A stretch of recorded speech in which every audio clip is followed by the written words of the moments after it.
Um, you should get a little notice saying we're recording, Oh, and okay. and then just smile nice for the camera.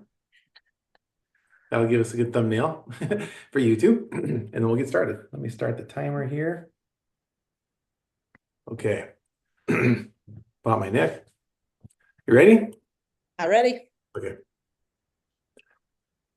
Hello, everyone, and welcome. My name is Eric Cave. I'm the director of Next Gen Ministries for the Pacific Northwest Conference.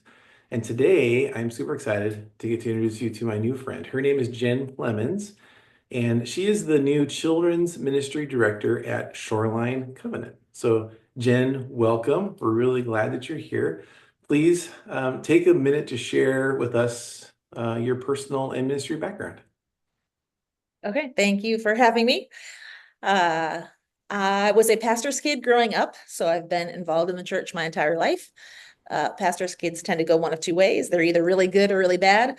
I stayed on the really good side, so never really wavered in my faith and pretty much just continued to grow from there. I was baptized when I was about 6 or 7, and basically been in the church since then. Because my dad was a pastor, I did not want to go into ministry, and was very adamant that that was not what something I was going to do. I was not going to marry a pastor. I was not going to be a pastor. I wanted to go to church, show up, and then go home, and that was it. So I started majoring in biology when I got to college. About the end of my freshman year, I started to feel a call towards ministry.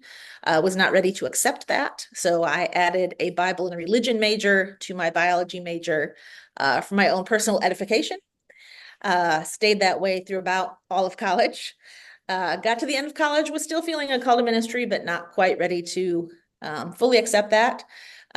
Again, I loved being in school, so seminary was a easy next step. Didn't have to pay back student loans right away. Could stay in school. Um, Mhm. Easy life, much easier than, adulthood, basically. Staying kid as long as possible. So I decided to go to seminary.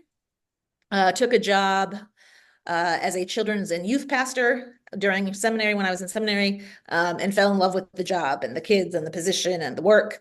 And so then fully accepted my call to ministry, and worked in a church from then uh, up until just a couple of years ago.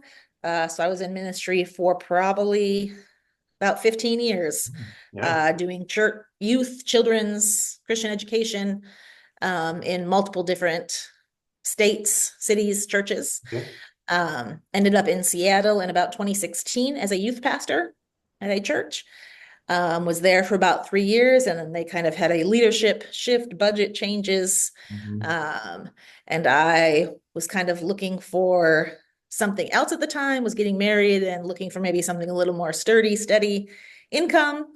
And so decided to get a master's of education, to go into teaching, since that was what I loved about youth and children's ministry was the teaching part anyways. Mhm. So, and then decided I could finally use my biology degree. So I Mhm. became a science teacher. So I've been a science teacher in a middle school setting for the past 3, 4 years. About a year ago, I started feeling called back into sort of church parish ministry. Teaching middle school is definitely ministry in and of Mhm. itself, Mhm. but felt called into parish ministry. So started to look for just like a part-time kind of job. Found the children's position open at Shoreline and applied, and here I am. There you are, and we're so glad that you're here. So that's good. So tell us about life at Shoreline. What are you passionate about in ministry right now? So really just hanging with the kids. So really my focus is just to get to know the kids, kind of find Mhm. out their personalities, kind of what they have been learning, what they know, what they like to do, what they want to know about, where they are in their spiritual journey. So that's kind of been my focus, has just been getting to know the kids and kind of trying various things. So we do Wednesday nights and Sunday mornings. And so that is what I am in charge of. And really my focus is just kind of, my goal in ministry has always been just to get kids to come to know Jesus and the Bible on their own and not just because of their parents. So that's always my goal, is just to make Jesus relatable to them at wherever they are and at their level, so that they can connect with him other than just because their parents attend. That's great. That's a fantastic goal.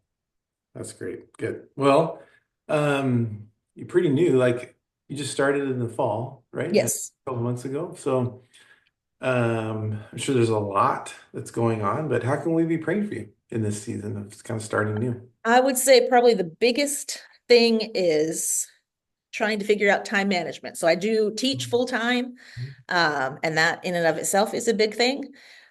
Teachers, unfortunately, just don't go to work and then go home and don't do nothing. So there's a lot of outside of school work that I have going on with that job. Mhm. And then pastoring is the other way. You don't just go to church and that's it. So still trying to figure out time management, figuring out how I can be the best at both positions at the same time, um, without getting burnt out too quickly. Mhm. Yeah, yeah. Well, yeah, that's a good thing to be praying for, and I'll be praying for you. I hope people that are watching will take a moment to pray for you and maybe commit to pray for you ongoing through this coming year, because that's probably going to be something you'll be learning for a while. Probably. As you walk. So good. Thanks for sharing that with us. Okay.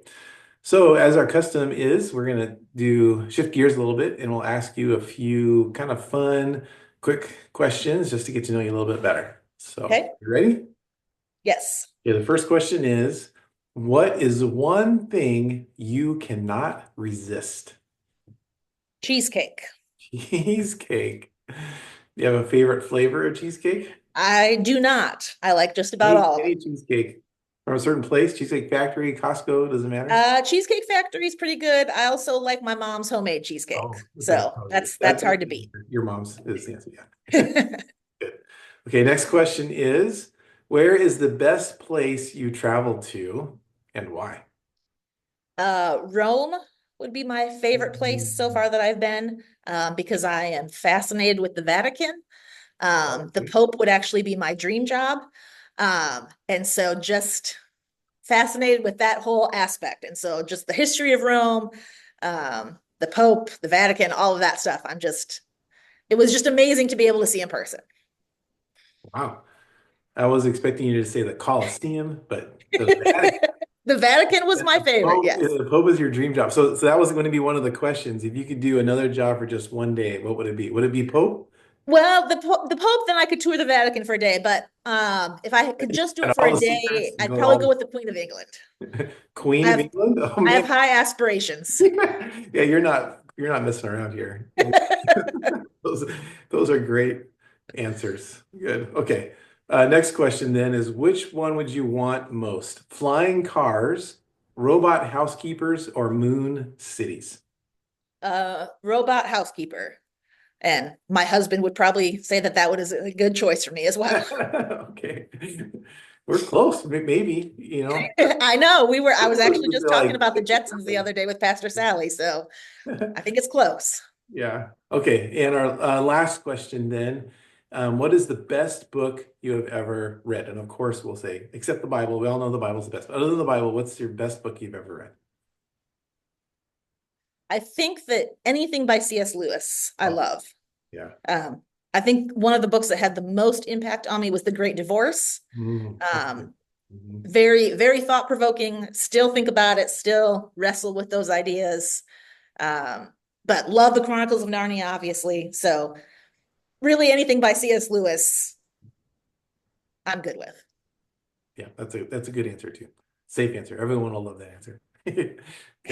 All right. Well, Jen, thank you so much for saying yes to serve at Shoreline first off and becoming part of our conference. It's wonderful to have you. And thanks for taking the time today to let us get to know you. It's been wonderful, and I appreciate you sharing yourself and your life with us. Thank you. We're done. Ta-da! Yay. We did it. Let me find the right button here. I'll turn off the recording. Stop.